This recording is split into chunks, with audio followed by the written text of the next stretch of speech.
बिस्मिल्लाहिर्रहमानिर्रहीम। अस्सलाम वालेकुम नाज़रीन, आप यूट्यूब चैनल देख रहे हैं। मैं इमरान खान। इमरान खान साहब को अब भी जो ऑफर है, यानी जो उनके सामने ऑफर टेबल पे हमेशा मौजूद रहा, उसमें से इस वक्त भी जो ऑफर है, और वो कंफर्म कर रहे हैं बहुत सारे सोर्सेज, यानी जितने भी लोग बात करते हैं, चाहे वो हुकूमती कैंपों में है, चाहे वो अपोजिशन में है, पाकिस्तान तहरीक इंसाफ के अंदरूनी जराए हैं, वो बार बार कंफर्म करते रहे कि इमरान खान साहब को डील ऑफर की गई, या उन्हें बार बार कहा गया कि ठीक है, ये बात आप हमारी मान लें और इतना हम आपके लिए कर देते हैं। इसी को एक डील कहते हैं ना। तो इमरान खान साहब मान नहीं रहे थे, और वो अभी भी नहीं मान रहे। इस वक्त जो लेटेस्ट उनके पास दोबारा ऑफर है वो यही है कि आप बनीगाला में चले जाएं, आप अपना इलाज करवाएं, आप खामोशी के साथ वक्त गुजारें, मौजूदा जो सेटअप है उसको आप तस्लीम करें, और अगले इंतखाबात का आप इंतजार करें। जब इंतखाबात आएंगे तो आप अपनी कंपेन कीजिएगा और फिर आप इलेक्शन लड़िएगा।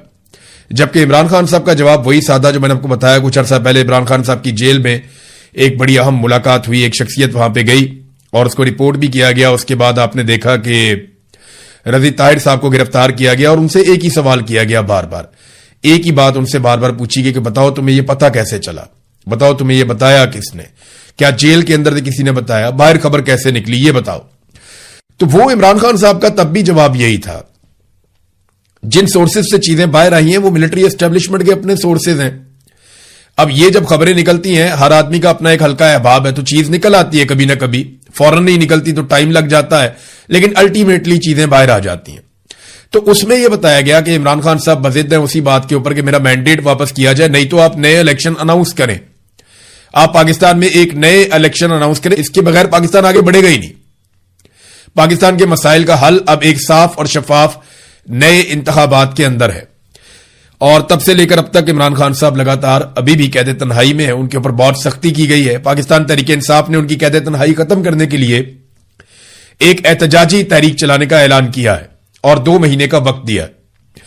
अब इसमें जो अलीमा खान साहबा का लेटेस्ट स्टेटमेंट है, वो कहती है इमरान खान के साथ ये वही करना चाहते हैं जो मिस्र में इन्होंने मुर्सी के साथ किया था, यानी जो मुर्सी के साथ मिस्र में हुआ था वही इमरान खान साहब के साथ अडयाला जेल में करना चाहते हैं। हम देखना चाहते हैं कि आप इमरान खान को जहरीली शय या स्लो पॉइजन तो नहीं दे रहे, तो इसलिए हमारी मुलाकात करवाई जाए। लेकिन दबाव डालना पड़ेगा इमरान खान साहब की पार्टी को और उनकी फैमिली को। 2 महीने बड़ा लंबा टाइम होता है। और ये जो सुहेल अफरीदी साहब ने कहा या उनकी पार्टी की तरफ से मौक़िफ़ आया कि ये जो तहरीक हम चलाने जा रहे हैं या एहतजाज करने जा रहे हैं 27 सितंबर को, ये इमरान खान की रिहाई के लिए नहीं बल्कि ये उन तक रसाई के लिए है। मैंने आपसे आज से 6-7 माह पहले कहा था कि ऐसा दिखाई देता है कि इमरान खान साहब की रिहाई की जो तहरीक है वो आहिस्ता आहिस्ता इमरान खान साहब तक रसाई की तहरीक बन जाएगी। और इस बात के ऊपर एहतजाज नहीं होगा कि इमरान खान साहब को जाली मुकदमात में रिहा किया जाए, बल्कि इस बात के ऊपर मुस्तकबिल में एहतजाज होगा कि इमरान खान साहब से चलो मुलाकात ही करवा दें या उनका इलाज ही करवा दें। तो अब मामला वहां पे पहुंच गया। इमरान खान साहब की आंख के बारे में खबर आए 6 महीने से ज्यादा गुजर गए हैं। उनकी 85% एक आंख जाया हो गई है। वो पाकिस्तान का सबसे बड़ा लीडर है और उसकी पार्टी अभी तक इमरान खान साहब से मुलाकात का बंदोबस्त भी नहीं कर पाई। ये आसिम मुनीर की एक बहुत बड़ी कामयाबी है कि उन्होंने इस पार्टी को इकट्ठे नहीं होने दिया और कम से कम इतना दबाव बनाकर रखा कि अवाम और पार्टी के बीच में जो खलीज है वो बरकरार रहे। लेकिन इसके हवाले से मैं एक चीज आपको और बताऊं कि पाकिस्तान तहरीक इंसाफ को ही लोग वोट देंगे जब भी कभी दोबारा इलेक्शन होंगे। आसिम मुनीर साहब जो मर्जी कर लें, उसकी वजह यह है कि लोग मिलिट्री एस्टेब्लिशमेंट से ज्यादा नफरत करना शुरू हो गए हैं। लोग ये समझते हैं पाकिस्तान के मसाइल के लिए वो जिम्मेदार है। पाकिस्तान तहरीक इंसाफ ने यह भी बताया, सुहेल अफरीदी ने, कि अलीमा खानम हमारे साथ होंगी इस तहरीक के अंदर और वो इस एहतजाज को आगे बढ़ाएंगी। तो अब पाकिस्तान तहरीक इंसाफ की तैयारियां तो अपनी जगह पे जो अभी तक दिखाई नहीं दी। इसमें सिर्फ यह हुआ कि सुहेल अफरीदी ने कुछ सहाफियों से मुलाकात की, उनसे बातचीत की है, लेकिन ये तहरीक इंसाफ की तैयारियां इसके अलावा तो दिखाई नहीं दे रही। उन्होंने ग्राउंड पे कोई काम शुरू किया हो वो तो दिखाई नहीं दे रहा। देखिए, अगर ग्राउंड पे काम करना था तो सुहेल अफरीदी कोई 9-10 माह से वजीर आला खैबर पख्तूनख्वा है। अगर उन्हें ग्राउंड पे काम करना था तो ये 9-10 माह काफी थे, इसमें वो बहुत सारा काम कर चुके होते। लेकिन 9-10 माह में उन्होंने कुछ नहीं किया तो उन्हें 2 माह मजीद चाहिए। अब वो ये कहते हैं कि जनाब मौसम की शिद्दत है, तो वो जो इमरान खान जेल में बैठा हुआ पूरी कौम के लिए जेल काट रहा है उसके लिए मौसम की शिद्दत नहीं है। यानी ये जो कुछ भी जो सिक्योरिटी फोर्सेस के लोग खड़े होंगे सड़कों पे आकर, उनके लिए मौसम की शिद्दत नहीं होगी। मौसम की शिद्दत यानी इस मौसम के अंदर लोड शेडिंग बदतरीन हो रही है। बैड गवर्नेंस की वजह से लोगों की बैंड बजी हुई है। تو وہ موسم کی شدت نہیں ہے. تو موسم کا بھی ایک بہانہ ہی ہے. ابھی تک تیاری تو کوئی دکھائی دے نہیں رہی. جب گراؤنڈ پہ تیاری نظر آئے گی تو ہم آپ کے ساتھ شیئر کریں گے جناب یہ تیاری ہو رہی ہے. بہرحال آپ فرض کریں ایک بات کہ اگر 20 سپتمبر کے بعد اور 27 سپتمبر سے پہلے کسی دن عمران خان صاحب کی ان کے بچوں سے بات کروا دی جاتی ہے, فیملی میں سے کسی ایک آدھے ممبر سے ملاقات کروا دی جاتی ہے, اور ایک آدھے ڈاکٹر کو عمران خان صاحب کے بلوا کر سرکاری عملے کی موجودگی میں چیک اپ کروا دیا جاتا ہے, تو کیا احتجاج کی یہ کال واپس ہو جائے گی؟ دیکھیں مطالبہ تو یہی ہے نا کہ عمران خان صاحب تک رسائی دی جائے, اتنا ہی مطالبہ ہے. تو اگر وہ رسائی دے دیتے ہیں, ایک آدھی بہن کی ملاقات کروا دیتے ہیں, ایک آدھا ڈاکٹر چلا جاتا ہے, اس کی موجودگی میں چیک اپ ہو جاتا ہے, تو کیا مطالبات مان لیے گئے؟ پھر آپ 27 سپتمبر کا احتجاج ملتوی کر دیں گے.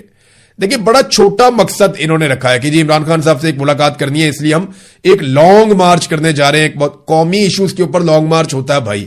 وہ قوم کا سب سے بڑا لیڈر ہے, اس کو باہر نکالنا تو قومی ایشو ہو سکتا ہے.